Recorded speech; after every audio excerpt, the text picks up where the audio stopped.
Good morning from Manila, Philippines. Welcome back. It has been a long 2 days back here, guys. We literally have been in this room grinding it out to sort Laya visa, and it just does not get any more difficult to get a Filipina out of the Philippines. Yeah, this is actually my weakness, the paperworks. Normally, I'm actually good at stuff like this, but here, those who know, it's just a nightmare. Yeah. It is an absolute nightmare. Yeah, you cannot be confident as well just because you got previous visas, You have to be careful with all the documents that you have to provide. You should at least check it every now and then, their website as well, whichever country you're applying for, because sometimes they change, they update the website. So And one thing is, like I was just saying, she's had now 3 UK visas already, and we actually applied for a visa. We did not let you guys know this one because we just wanted to get the visa and go there and not bore you always with visa talk. But we applied for Serbia and we actually got rejected for the visa, which I was completely shocked at, because it's meant to be one of the easier visas for Filipinos to get. So yeah, that really sucked, but I think we might have made a slight mistake in that application. I think we missed just one mistake. We could have provided them a bit more, like, to prove our relationship, maybe, that might have like pushed the visa through. That being said, we cannot give up. We've come back to Philippines and we're applying for a Schengen visa or Shenzhen visa, whatever you call it. The documents I've accumulated from visas. Look This at is that. how It's not a thick it document, is. it's a cabinet. Yeah, that's all, guys. And of course, I think it's better to provide more than less. So I want to make sure that I provide enough documents that needed according to the list of requirements they require. So come on, tell of our struggles for the last 2 days. We don't know anything more than you guys. You go and do your research. So we went on to Google. We researched what's the easiest Shenzhen country for Filipinos to get approval, and it was what, babe? There was a few. Iceland, Czech Republic, the Netherlands. Those are the top 3 countries that good for Filipinos to apply for Schengen countries. So what we did then, we went ahead and found out the Czech Republic, which is VFS, right? Yeah. And then Lai will tell you what happened. So actually, guys, VFS is like where you apply all the visas, right? They accommodate Schengen countries. But when I checked Czech Republic on their website, you have to book an appointment and go there. They don't accept walk-in, guys. But there's no appointment available. There was one appointment in Cebu for tomorrow, which Yeah. obviously We cannot go. We cannot go because Lai has to get like extra documents like bank certs, and Philippines is slow. We will not get it in time for sure. So after that was our first hurdle straight away. And the crazy thing is, Lai's kind of already got all the documentation from the UK visa. She keeps it all in a folder. So we're pretty prepared for this kind of thing. But like, we hit a hurdle straight away with that. And then I said to Lai, like, oh, maybe something's wrong with the website. So she called. And that's when the next hurdle come up. How long were you waiting on hold for? It was a good 1 hour. 1 hour just waiting for someone to pick up the phone. It was just ringing, and it was like those automated, the people are busy, ding ding ding ding, 1 hour. And I was just, at this point, I said to Lai, like, oh, I'm about to give up already, because it's just annoying, Yeah, me too. Because, of course, I have so many questions to ask them as well. But at the same time, it's just making everything so long yeah, that you really have to allot at least a week just to finish. we, like I said, we have the documents there ready to go. Like, we're ready. We just need an appointment and we can provide all the stuff. Yeah. But then you cannot get an appointment. So when we finally got to speak, Lai got to speak to someone. How did the conversation go? So of course I had so many questions first, and then they was just basically reading whatever on the internet, I think, because I just found it out as well, you know. Yeah, I want to know from other foreigners, do you find this? I find this a lot when I go into office buildings in the Philippines. It's like they're reading from a teleprompter. And it's like, you tell them, like, yeah, I understand that, but what if you do it this way? And it's like they just repeat the thing they've said before. It's like a robot's talking to you in a way. And I was like, oh, we're getting nowhere with this, you know? Because they were trying to explain to Lai what the Schengen visa is, which we already know. Yeah, and I also wanna find out as well. That's why I asked him, because you know VFS can accommodate Schengen countries, but not all, except like let's say Portugal. It's not part of VFS, right? So Yeah. that's why I wanna know, like, if I cannot get an appointment for Czech Republic, what's my other option to apply for? Which Yeah, to country they apply. can, you know, they can Recommend, suggest, yeah. or recommend, yeah. But to be to be honest, the phone call was basically useless. You just get nowhere. Like, you was on the phone for a good 30 minutes. I know they tried to be helpful, Yeah, but yeah. in the end, you end up getting nowhere. So then I said to Lloyd, we're just going to have to do it ourselves. We're going to have to go through every country that's in VFS and check for appointments. And whichever's got the appointment, we're going to have to go with them. So the main thing to consider when you're picking your country is that it has to be your entry point. So, for example, if we would have like got Czech Republic, we would have had to fly to Czech Republic there, and you were meant to spend the longest period of time there in that country, and then you can go on to the other countries. So we went on the internet, we checked all of VFS, all the different countries, and no appointments. So then like Lai called back basically and asked, is there any way we can do priority? We will pay extra, we don't mind. And what did they tell you? Yeah, you have to book an appointment first still. So it's pointless. You really have to get an appointment then, or else you just choose another country. Yeah, and I think they said it was summer holidays in Europe, which it is, so Yeah. there's a lot more applications now. After doing a full day going through all the countries in VFS and not being able to get an appointment, pretty much, he gave us the option of what countries did he say? Spain and Portugal, but they're both not in the VFS. Yeah. Actually, guys, Spain as well, right, babe? I tried it as well, Spain. And Spain is not included in VFS. So you have to go to the BLS website, yeah.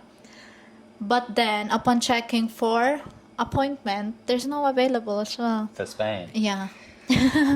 There's no available, guys. I'm gonna cry. So we finally got in touch with someone at VFS office who recommended us going with Portugal. But wait for it. The story gets even better for you foreigners will love this. So yeah, we have to apply for Portugal. I said to Lai, that will work because Portugal's kind of got a good airport there in Lisbon. Many flights go in and out of there. It'll be easy to fly from Manila to Lisbon. And then he lands it on us. But if you want a Portuguese visa, we don't have an embassy here in Manila. You have to go to the Greek embassy to apply for a Portuguese Schengen visa. And then I was like, this is just head wrecking, you know. Then we tried to look online and it's kind of hard to do online. We finally found out how to do it. But by this time, guys, we're already like 2 days into like filling out online visa application forms just to get an appointment. We finally found that online application thing, and I'm going to let Lai now run through with you everything that she had to do just to get an appointment. Yeah, so it's actually interesting. But this, to find the portal, it was through the Greek website. Just bear that in mind, for a Portuguese visa. So it's not exactly making sense, but anyway. Yeah, good thing they provided it actually on the email, because I emailed them first when I searched for Portuguese visa for Philippines. So yeah, you just have to fill up the application form, your personal details, the travel documents, your passport, and if you have family member in EU, the residence, your residence, your occupation, or if you're a student, something like that. Travel information, what's your purpose, for traveling, and if you applied for Schengen countries previously, and hosting as well, if you're gonna fund it yourself or is it gonna be sponsored. So that's a question many couples always ask us, how do we go about doing it? I suggest you just say always that it's going to be a sponsored trip, and make sure, especially if your Filipino has a job in the Philippines, it'd be a bit easier, but you should still sponsor the trip if you've got a strong account, because it's just going to benefit you in getting the visa in the end. I think every time we did a sponsored one, we got it. Lai tried to do the Serbian one alone, and I don't know why she didn't get it, because the money in the account is more than enough, I can assure you, for the trip we were doing, way more than enough, and they still rejected. So always go for the sponsored route. And also you have to provide hotel accommodation. That's why I booked a hotel in Lisbon. You just need a reservation. You don't really need to pay yet. Just something cancelable, You also need travel medical insurance, guys. I think that's important as well, because it's showing there that you really have to have medical insurance. So basically, after filling out all that, Lai chose her appointment date. The nearest appointment was the 13th of next month. So not ideal, not too far away as well, but we wanted to get it done quicker so we can get back to traveling. But like everything in the Philippines, when it comes to bureaucracy, it takes such a headache and just takes so much time. For me, coming from the West, we used to everything being done bam, bam, bam, bam, bam. And this, it's just those foreigners, Filipinos, share your stories in the comments and let us know how it went for you. But for us, it's just always the biggest headache. It doesn't ever get any easier. I've seen comments of people saying just marry each other. Guys, that won't make it any easier. For Lai to get citizenship in another country, she will still have to live there to get a stronger passport. People have said, oh, you don't have enough money, that's why, but that's BS, because I know people who have got so much money and applied with their Filipina girlfriend and it doesn't work. It really is just up to the embassy and the officer. Sometimes I just think they're having a bad day and they just reject people for the sake of it, because the information we're given this time, for me, it's impossible we can get rejected. So I already provided all the documents needed, because I checked everything, including the cover letter, the sponsorship letter. That's what you have to provide, especially if it's a sponsored trip. And the YouTube channel. Yeah, the details of financial aspects. Yeah, they wanna know basically. They wanna know everything. They wanna know about your life. They wanna know mine and Lai's relationship. They wanna see not just oh yeah, we're together. They wanna see photo proof. So Lai's basically had to print on an A4 page photos of me and her in China, me and her in Thailand, me and her in Malaysia, and I suppose it's easier for us as we've travelled to many countries together. I don't know how this would work if you just got together and want to leave. Maybe it's a lot harder, but I suppose with our online platform, YouTube, we have a good case as well, because all they need to do is type in our name to YouTube. We provide them the YouTube page. They can go and check. We're legit. We always return to the Philippines after every visa. So I just don't see why they could deny us. I've wrote a sponsor letter. I've even had to give my bank statements, which kind of annoys me a little bit as well. I don't know. I just feel bloody exposed. Yeah, but hopefully, embassies, if you're watching this, please. I never knew the struggles people with a weak passport have to go through. And let me tell you, the Philippines passport is just...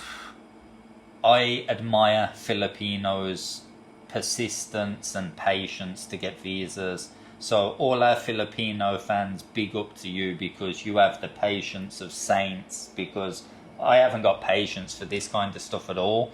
But because we want to continue our adventure, continue the channel, it's a must do.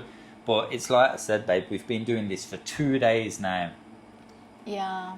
We still have to go with all that documents Li's got there to the appointment and apply for it and pay for it, and then you're just in the hands of them. Yeah, and the sad thing is that, you know, once you applied for it, that's it. You just have to wait, and there's no guarantee if you're gonna get it or not, and there's no refund for it. So if it's rejected, that's sad, but if you got it, cool, you know. The thing that annoys me about it, it's sad for those like working, like Filipinos that are working so hard, like every day to save up for a trip, and then there'll be no Yeah. appointments.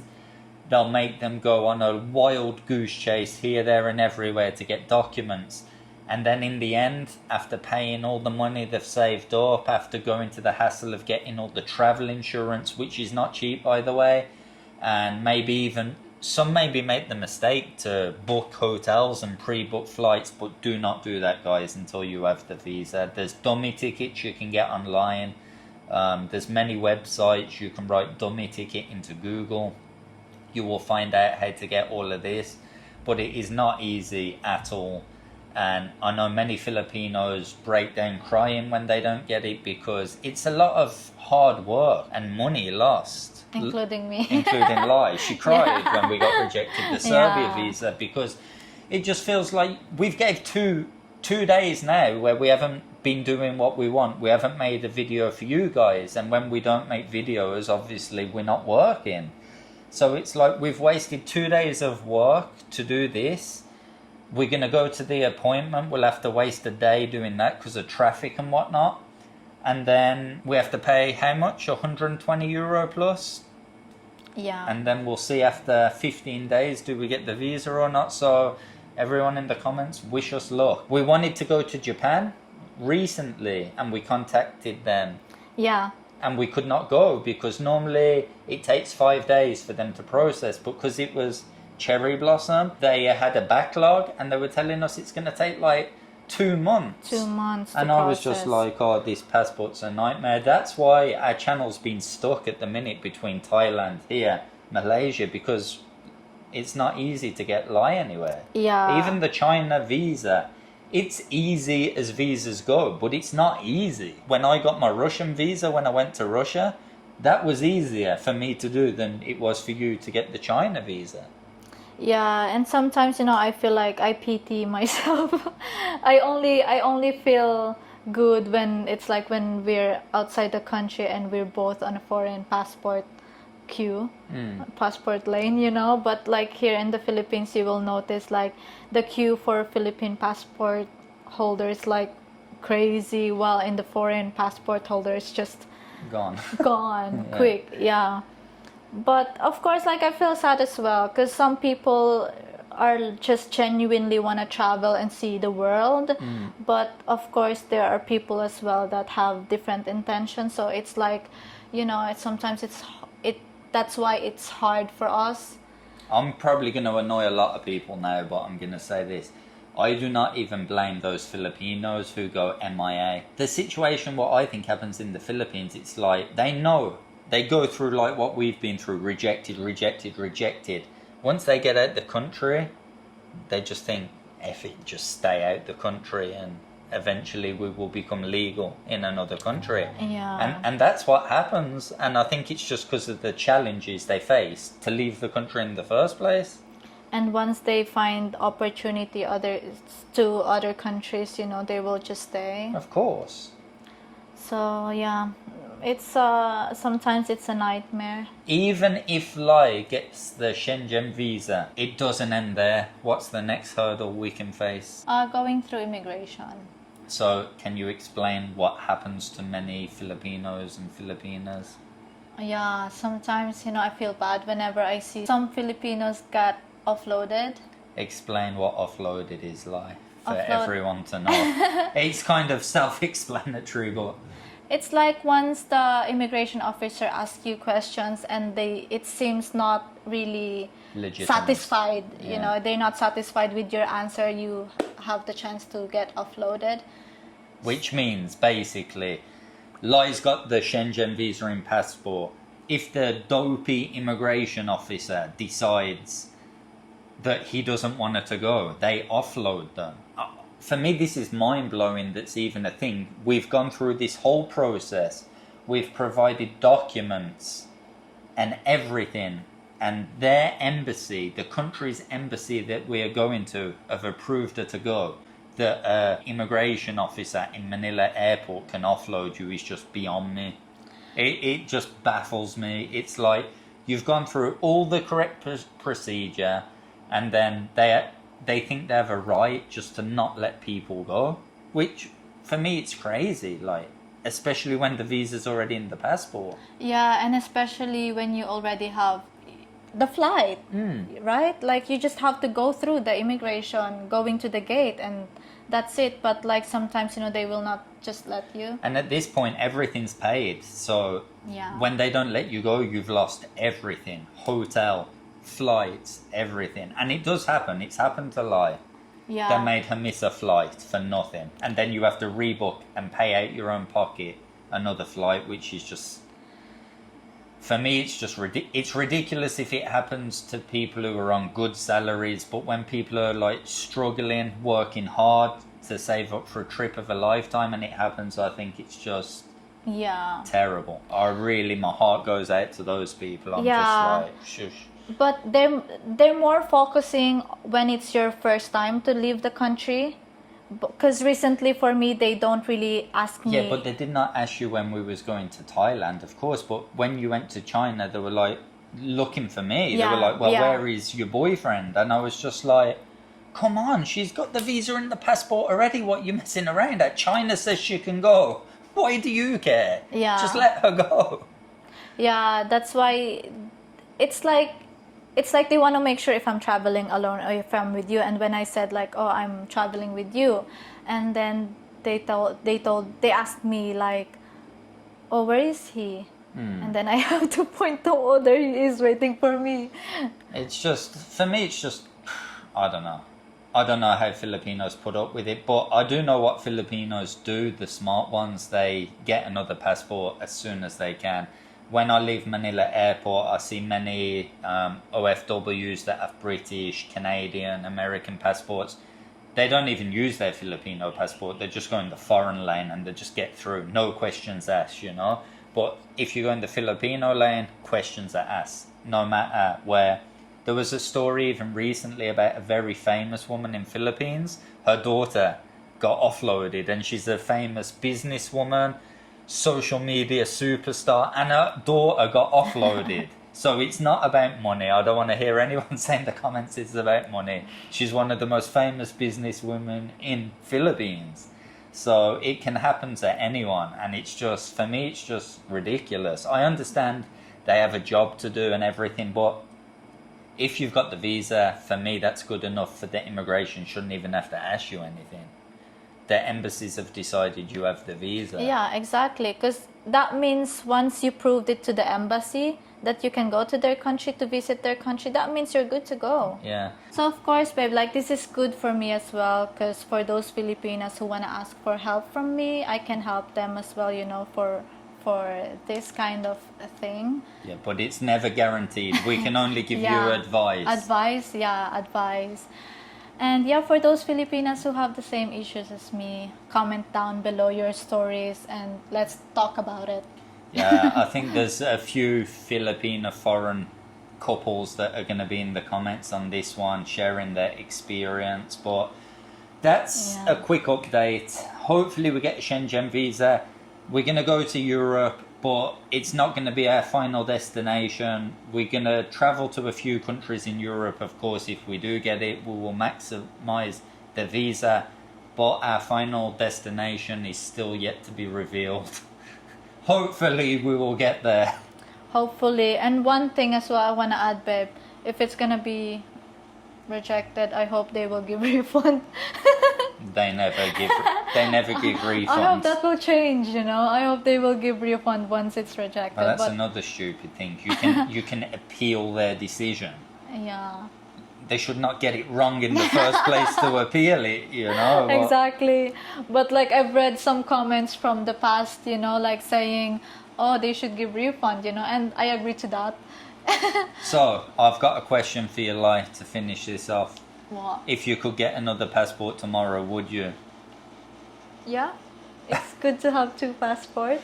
For sure, guys. It's so hard, especially when we're doing the work we're doing. I know there's a story recently about a Filipina who visited every country in the world on a Filipino passport. Round of applause to her. I'm so proud. Actually, it would be good if we knew her name. I would love to talk to that girl in a like podcast format with me, her, and Lai. Yeah. And just like, that's a great story. However she did it, she deserves a medal, money from the government, free housing for life, because Yeah. she rocks to be able to go to every country and put up with this. Because for me, this isn't even a difficult visa to get. The difficult visas come when you need to go to likes of the North Koreas, the Oh, like for sure. the more difficult countries Yeah, to get for into. sure. The more challenging ones, right? So however she did it, fair play to her. I would love to interview her. So comment her name below for those who know. I forgot Or her maybe name. if she watches this video, reach out to us. We want to know how you did it. Yeah, I forgot her name though, but yeah, if you guys know, comment down below. And I think that's it. That's our visa rant and stressful 2 days over. Wish us luck. And we're going to do a few beach trips around the Philippines. So see you on the next video. Ciao. Adios.